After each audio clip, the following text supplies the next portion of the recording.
Learn English through stories I5 PDF. Adapted and modified by Kulwant Singh Sandhu. Contents: Slumdog Millionaire. 1. Chapter 8. A Soldier's Story. 2. Chapter 9. Killing to Order. Chapter 8. A Soldier's Story. 12 years of age, Mumbai. About a year before what happened at the cinema, I was living at the flats with Salam and working for Nilima Kumari, and India was at war with Pakistan. It was a frightening time. We used to hear the sound of warning sirens almost every evening. We had to go straight to the underground bunker beneath a school building near where we lived. The whole of the flat people would sit or lie in the big underground hall and wait for the danger to pass. One night, we were in the bunker when an old man called Balwant Singh started to tell stories. He had been a soldier, and he had only one leg. He told us about another terrible war with Pakistan that had happened in 1971. Everyone sat and listened as he explained what he had experienced. We were protecting Mandiala Bridge when the Pakistanis attacked us. It was bad. Many of our bunkers were destroyed, and a lot of people died. I was leading 3 other soldiers when the attack began. We were asked to move forward to try to stop some soldiers using a big machine gun. But as we did that, all of my men were shot dead. There were dead bodies everywhere, and many of our soldiers had run away, leaving most of our tanks empty and useless. The room went quiet as we tried to imagine this awful situation. Then Balwant went on. The Pakistanis saw their chance and decided to come across the bridge without thinking. I just ran towards one of the empty tanks and climbed inside. I managed to start it and began to move towards the bridge. I could hear loud guns all the time. But I kept going. I used the gun that was on the tank and killed several soldiers. Then I saw the Pakistani flag flying on the bridge. I knew I had to pull it down. My tank was damaged. So L got out and went forward on foot. I got close to the Pakistani bunker, and I threw a grenade into it and finished the enemy off. By this time, I had already been shot by a machine gun in the leg, but I went on and got myself to where the flag was. I pulled it down, and in its place I put up the Indian flag. Seeing our flag, there was the happiest day of my life, even though I knew I had lost one leg. Balwant Singh stopped speaking, and we saw that his eyes were wet with tears. "Did you get an award for being brave?" asked Salam. "I should have the PVC, but they never gave it to me," said Balwant with anger in his voice. "What's a PVC?" Salam said. "It's short for the Param Vir Chakra, the highest award in the Indian Army for being brave. But anyway, it doesn't matter. I know what I did that day." We all told Balwant that he was our hero. We crowded round him and clapped and thanked him for what he had done. Someone said, "Tomorrow we're being visited by the Soldiers' Care Group. They want to raise money for old soldiers. Let's tell them about Balwant and get them to recognize what he did back in 1971. The next day, 3 men from the Soldiers' Care Group came to the flats. Each of them used to be in the army. One of them said he had fought in the war against Pakistan in 1971, and even in the fight at Mandiala Bridge. "We have an old soldier here who deserves a Param Vir Chakra for fighting there, but he wasn't given one," said someone. "Can you help us to get him one?" We took the 3 men to see Balwant in his room. But when they went inside, we heard loud voices. Then, just a few minutes later, the men came out, and the one who fought at Mandiala Bridge was very angry. "That man does not deserve a PVC," he said. "He lies more than anyone I've ever known. I was there, and I saw what he did. He ran away at the first chance he had. If so much time had not passed since then, I would tell the police, and they would send him to prison." We were all very shocked. Balwant Singh did not come with us to the bunker that night. The next morning, he was found in his room at the flats. He had hanged himself. Smita shook her head and breathed deeply. Let's see the question now. Prem Kumar turns and talks to me.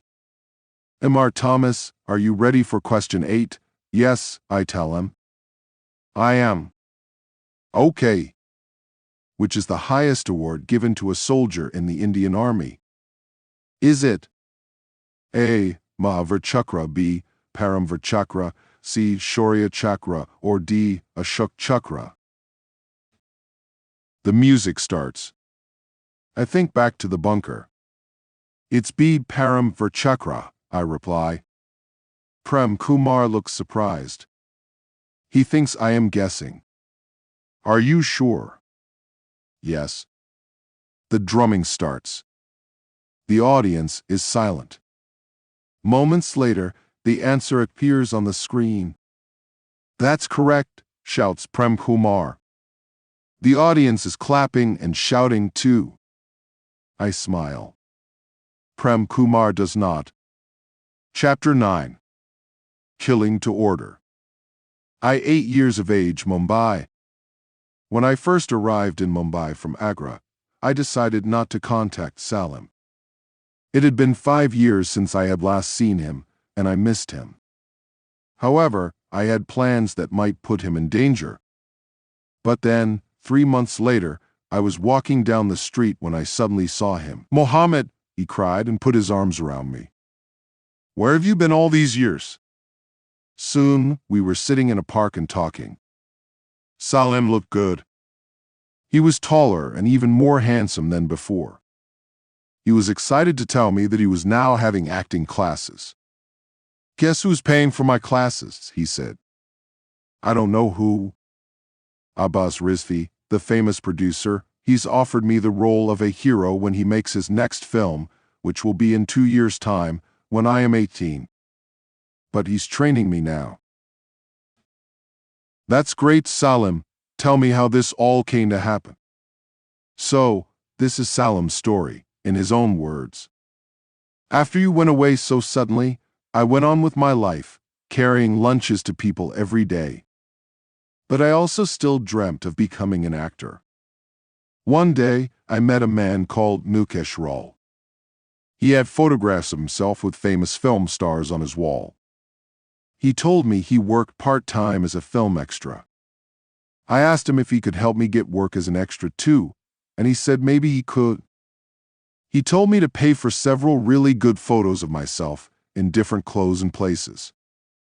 He would then give these photos to the film extra company he worked for. I was so excited. I couldn't afford to pay a photographer, so I bought a cheap camera and asked people to take photos of me around the city.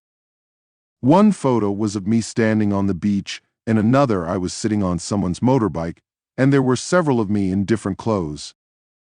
As I walked around, I also took photos of interesting buildings and people.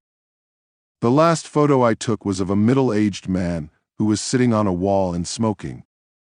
His fingers were covered with lots of gold rings, and he had a mustache.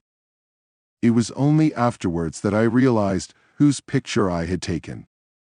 I stood still in shock. It was M.R. Pillai, the man who had almost blinded us. He recognized me and tried to run after me, but I jumped on a bus and escaped. But then, the bus stopped at some traffic lights. Then a group of angry young men with knives got on. These men were looking for Muslims. What had happened to my family came back to me, and I felt sick with fear. Tell us your names, one of the men said. If you're Hindu, you can leave the bus. One by one, each passenger said their name, and the group questioned them and then let them leave the bus. Finally, only 2 passengers were left. Me and one older man sitting behind me. When I was asked my name, I was so terrified that I said nothing. He's definitely a Muslim, one young man said. Let's burn the bus with him on it. The man sitting behind me stood up and spoke. My name is Ahmed Khan. I am a Muslim, and you will not touch this boar. As the group turned and stared at him, the man took out a handgun and raised it. You should have seen them. They all dropped their knives and ran. My life was saved. I got talking to Ahmed, and he asked me if I wanted a job. He told me that he needed a servant to live at his house and cook and clean. He offered me good money, so I said yes, and I started immediately. Later that week, I gave the photos of me to Mukesh Rao, who managed to get me a few small film extra jobs. And that's how I met Abbas Rizvi. He liked my looks and promised me a bigger part in his next film. I learned many things about Ahmed in the first 6 months I worked for him. When he wasn't out, all he did was eat and watch TV. He was crazy about cricket. He watched every game and kept a small notebook in which he wrote all the scores and key things about the games. He did that for a very good reason. He used the information to bet on the games. One day, I saw him win 80,000 rupees from one game. And when he wasn't watching cricket, he was watching Mumbai Crime Watch. It's a bit like the news, but they show you who has been murdered, who has robbed a bank, that sort of thing. One strange thing was that big yellow envelopes sometimes used to come in the post for him. He told me that I must never touch these. But one day when he was out, one arrived, and I accidentally spilt my tea on it.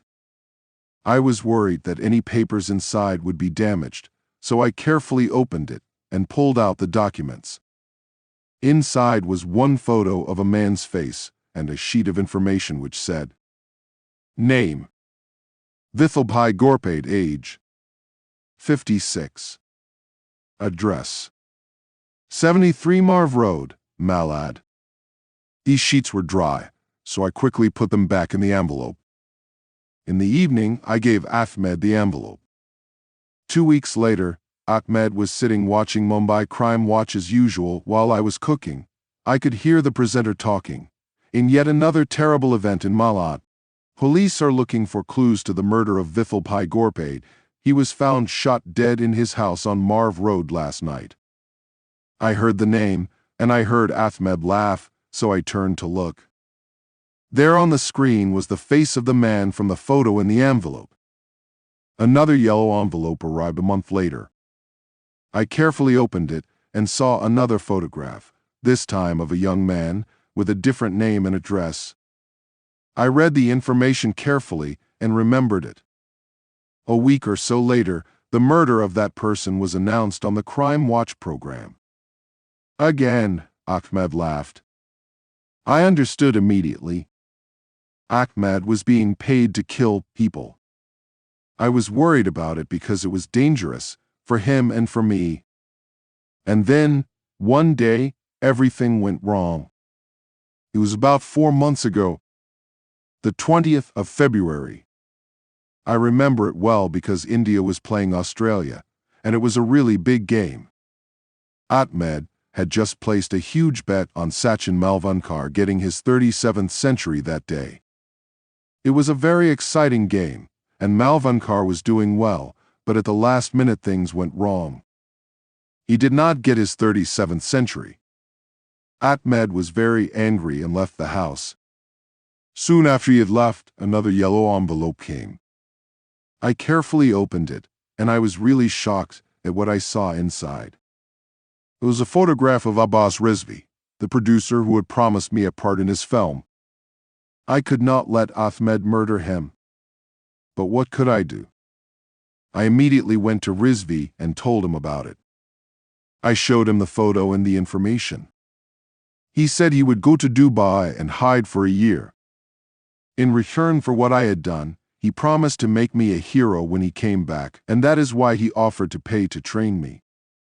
When Ahmed returned to the flat, the envelope was there waiting for him, but it contained a new photo and new information. I had put them inside myself. Ahmed opened the envelope, and later that night he went out. I guessed he was going to kill the person in the photograph. After he had gone, I left the flat and went to Bihar to hide for a few weeks. Then I saw on Crime Watch that the police had shot a murderer called Ahmed Khan. That was a week ago, so I only stopped hiding a few days ago, and who do I see the first time I walk down the street? My long-lost friend, Mohammed. What a story, I say. But tell me, Whose picture and address did you put in the envelope for Ahmed to kill? Who do you think? Said Salim and smiled. I gave him a photo of Amar Pillai and his address. Smita claps her hands. Brilliant. What a clever thing to do. He found the perfect way to kill someone bad, without doing it himself. So, what happened after that? Did you tell Salim that you were going to be a contestant on the quiz? No, I was going to tell him afterwards, but then the police arrested me, I told her. I see anyway. Let's see how meeting up with Salim again helped you on the show. The lights are low in the studio. Prem Kumar speaks to the camera again. Now, it's time for question 9 for 1 million rupees. Okay. This is from the world of cricket. How many centuries has Sachin Malvankar scored for India? Your choices are A. 34, B. 35, C. 36, or D. 37. The music starts. I think I know the answer 36, I say. Is that your final answer? Yes. The drums play loudly, and then the correct answer appears on the screen. That is correct. You have just won 1 million rupees, ladies and gentlemen. We will now take a short break. The cameras stop recording, and Prem Kumar looks across at me without smiling.